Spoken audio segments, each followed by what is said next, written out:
Bien-aimés frères et sœurs en Jésus-Christ, gloire soit rendue à Dieu, de qui nous recevons la faveur d'être comptés parmi les vivants ce jour. Pour notre édification, nous allons lire dans Philippiens chapitre 3, verset 14. Mais avant la lecture, nous chantons à la gloire de notre Dieu, le 360 dans Sur les ailes de la foi, debout, sainte cohorte. Debout, sainte cohorte, soldats du roi des rois, tenez d'une main forte l'étendard de la croix. Au sentier de la gloire, Jésus-Christ nous conduit, et de victoire en victoire, il mène qui le suit. Debout pour la bataille, partez, n'hésitez plus, pour que nul ne défaille, regardez à Jésus. De l'armure invincible, soldats, revêtez-vous, où le triomphe est possible pour qui lutte à genoux.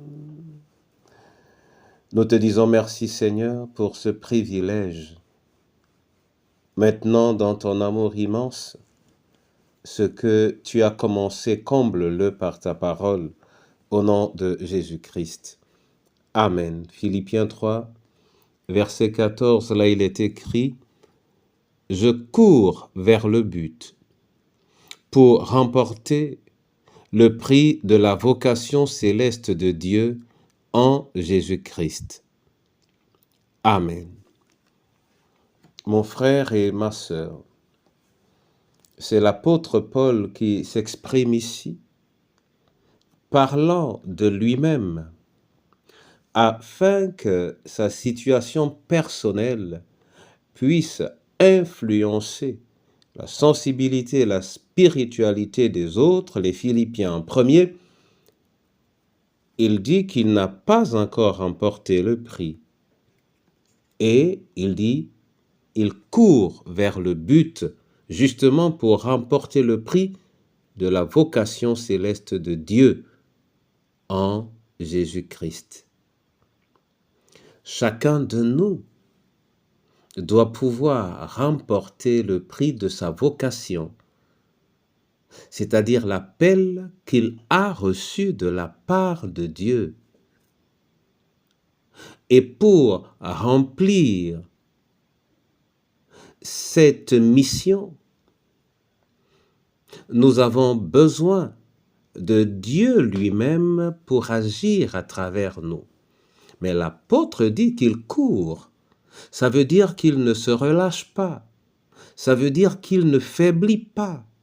Ça veut dire qu'il puise constamment en lui-même pour ne pas être en retard au bout de la course.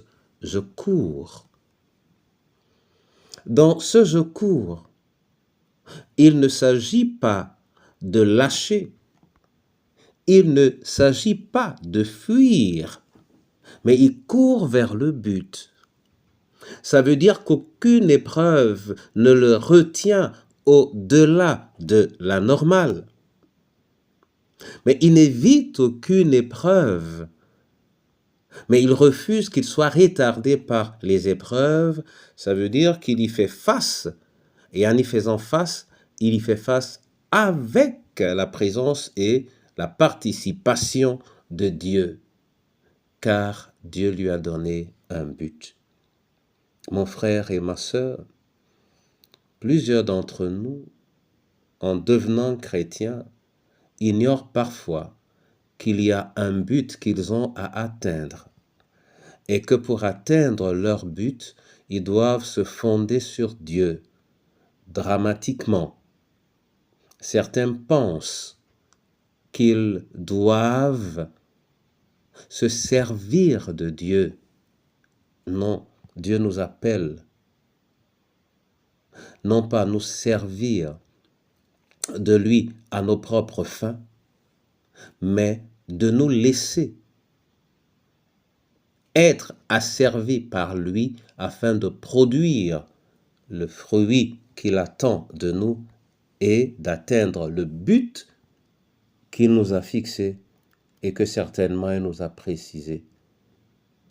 Que le Seigneur t'éveille à ton but et qu'il fixe ton regard sur ce but et qu'il t'accorde la grâce de concentrer toute ton énergie dans cette mission au nom de Jésus-Christ. Amen. Je veux te bénir et te rendre grâce, Seigneur, pour cette parole qui a bercé mes années de jeunesse et mon engagement.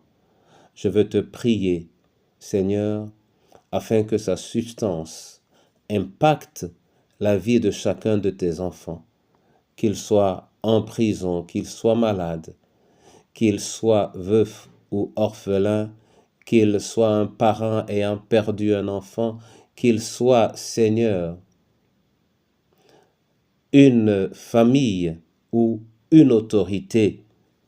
Prends soin de chacun de nos pays, prends soin surtout de ton Église, afin qu'elle-même ne perde pas le but de sa vocation dans le précieux nom de Jésus-Christ. Amen. Bien-aimés,